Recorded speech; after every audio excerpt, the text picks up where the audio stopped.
और आपको बताते हैं कि इस महत्वपूर्ण संशोधन के मायने क्या हैं, कुछ तथ्यों से आपको रूबरू कराते हैं और आपको बताते हैं कि किस तरीके से बदलाव की बात की गई है। सरकार लाई है एक बड़ा संशोधन। इसके तहत 130वां संविधान संशोधन की बात की गई है। केंद्र शासित प्रदेश सरकार संशोधन विधेयक 2025 और जम्मू कश्मीर पुनर्गठन संशोधन विधेयक 2025, इन 3 परिवर्तनों को आज मौजूदा केंद्र सरकार इसको लेकर आई है। गृह मंत्री अमित शाह ने इसको लोकसभा में रखा है और वहां से अब ये जेपीसी की ओर जाएगा। क्या कुछ संशोधन के उद्देश्य हैं, उसका भी जिक्र साफ तौर से होता है। इसमें कहा गया है कि जनप्रतिनिधियों से सार्वजनिक हित में काम करने की अपेक्षा होती है। मंत्रियों का चरित्र और आचरण संदेश से परे होना चाहिए, क्योंकि ये होना चाहिए। किस प्रकार की और उद्देश्य है उसका भी जिक्र किया गया। जल्दी से आपको तथ्यों से रूबरू कराते हैं। गंभीर अपराध के लिए हिरासत में मंत्री संवैधानिक नैतिकता नहीं दर्शाता। अगर इस प्रकार का कोई उदाहरण आता है तो एक संवैधानिक नैतिकता नहीं दिखाई पड़ती है बड़े ओहदे पे बैठे हुए व्यक्ति के द्वारा। हिरासत में मंत्री की मौजूदगी से लोगों का संविधान की पूरी व्यवस्था से विश्वास डोलता है, डगमगाता है। ये तमाम उद्देश्य का जिक्र इस बिल को तहत किया गया।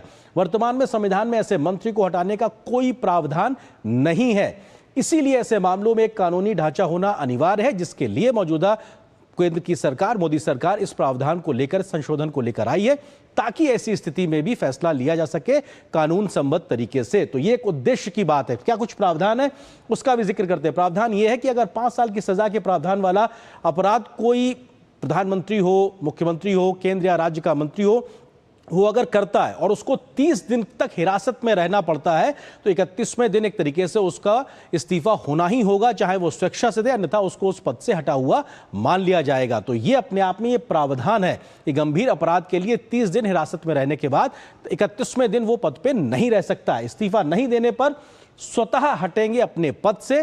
प्रधानमंत्री हो, मुख्यमंत्री हो या फिर केंद्र और राज्य के मंत्री हो, वो अपने पद पर नहीं रहेंगे।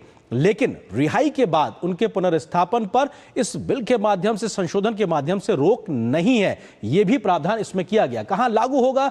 केंद्र में लागू होगा, सभी राज्यों में, केंद्र शासित प्रदेशों में, जम्मू कश्मीर, इन सभी जगहों पर यह संशोधन जो है वो लागू होगा। इसके प्रावधान लागू होंगे जब ये जेपीसी के माध्यम से संसद से पास होता हुआ अपनी पूरी कानूनी प्रक्रिया को पूरा कर लेगा। उसके बाद एक तरीके से ये पास होता हुआ दिखाई पड़ेगा। तो ये बेहद महत्वपूर्ण है किस प्रकार का मौजूदा कानूनी प्रावधान क्या है। क्यों? क्योंकि मौजूदा कानूनी प्रावधान में इस प्रकार की व्यवस्था नहीं, इसलिए सरकार ये बदलाव लेकर आई है। मौजूदा जो स्थिति है उसमें जनप्रतिनिधित्व अधिनियम 1951 के तहत, पीपल्स रिप्रेजेंटेटिव एक्ट 1951 में क्या कहा गया है, उसमें क्या व्यवस्था है? सिर्फ दोषी व्यक्तियों को चुनाव लड़ने से रोकने की व्यवस्था, जिसके ऊपर अपराध सिद्ध हो जाएगा, जो आरोपित नहीं बल्कि दोषी होगा।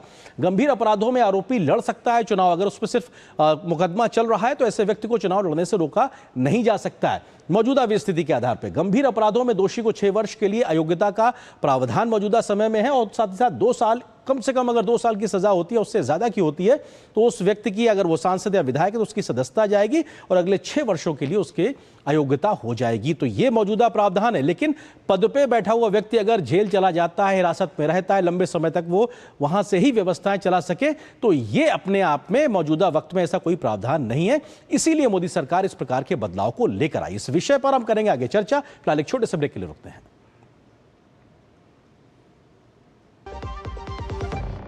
MDH किचन किंग मसाले